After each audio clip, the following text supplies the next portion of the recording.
Okay, guys, so in case if you missed it, this is a classic case of trust me, bro, I know what I'm doing.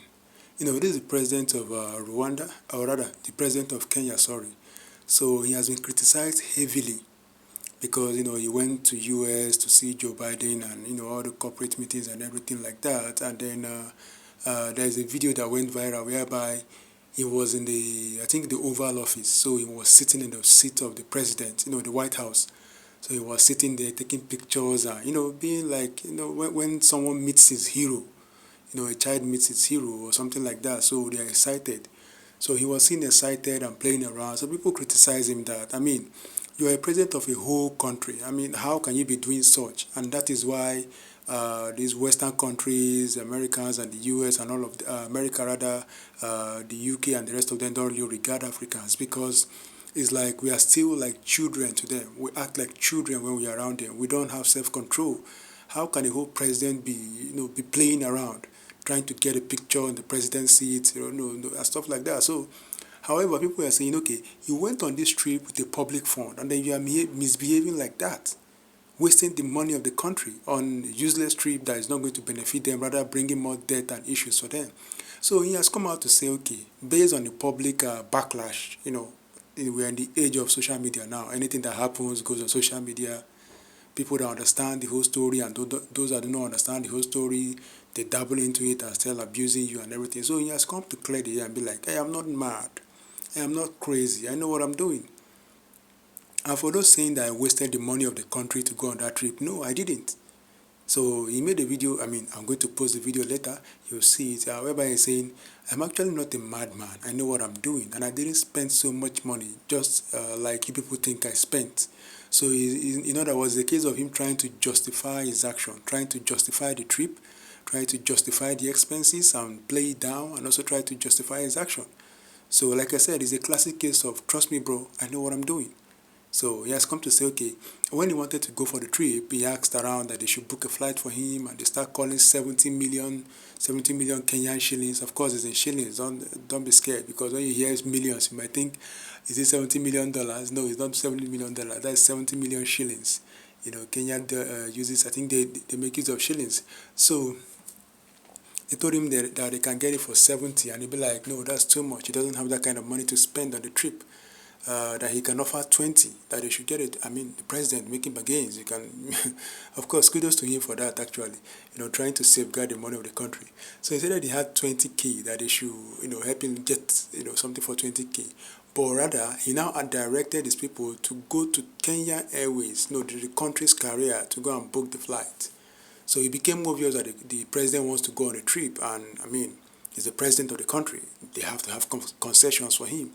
So when people heard that he was going on the trip, his friends, like he said, we are not sure, but that was what he said, that his friends now said, okay, the president is going, okay, Mr. President, how much do you have?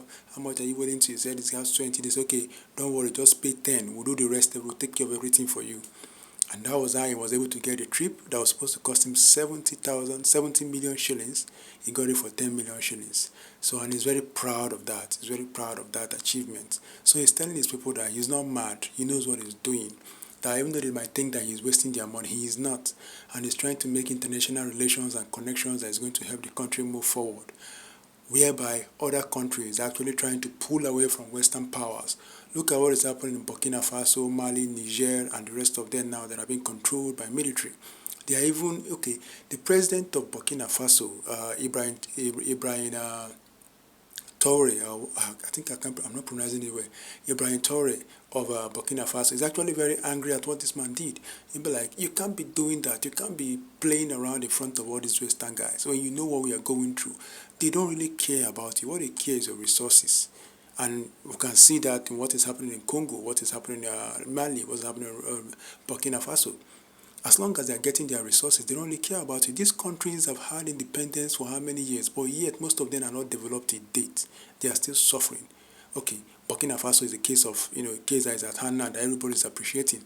Burkina Faso that was taken over by military, look at what is happening right now. It is growing at a spontaneous level. They are now trying to start, refining their own gold, going to agriculture, promoting everything like that. So the Burkina Faso guy was like, that is a big slap on the continent. That's a big slap on Africa. I mean, at our age, at our level, we are happy doing that kind of thing. The whole president playing around the White House like a small kid.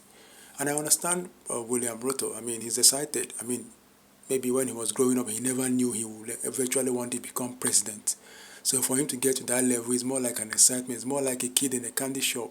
You can't really get them to contain their excitement when they have options to pick up a lot of things and taste. So that is what is happening to him.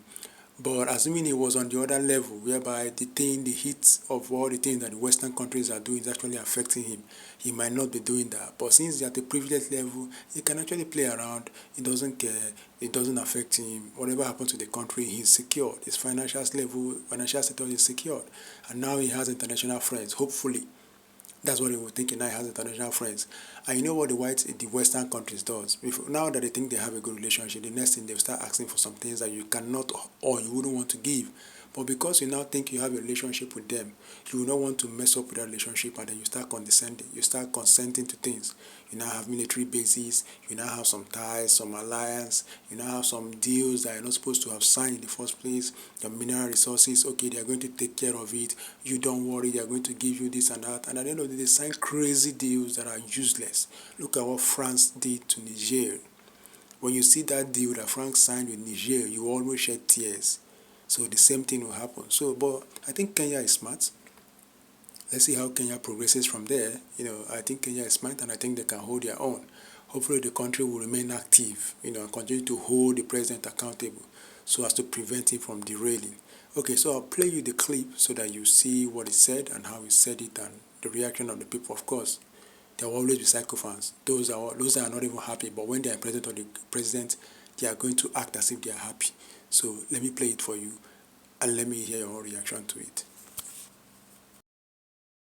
I am a very responsible steward. Believe you me. There is no way I can spend 200 million. There is no way. In fact, let me disclose here that it costed the Republic of Kenya less than 10 million.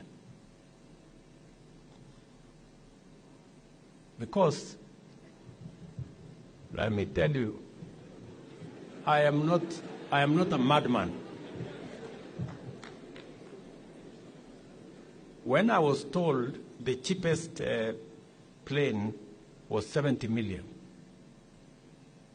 I told my office, go book Kenya Airways. Yeah. So when some friends of mine heard that I was going to travel Kenya Airways, and we have built a big reputation as a country. We have built friends. Some friends told me, how much do you want to pay? I said, I'm not ready to pay more than 20 million. They said, bring 10 million, we will give you the plane.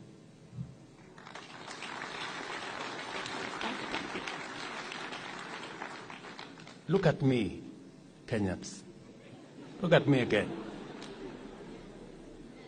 I must lead from the front. As I tell others,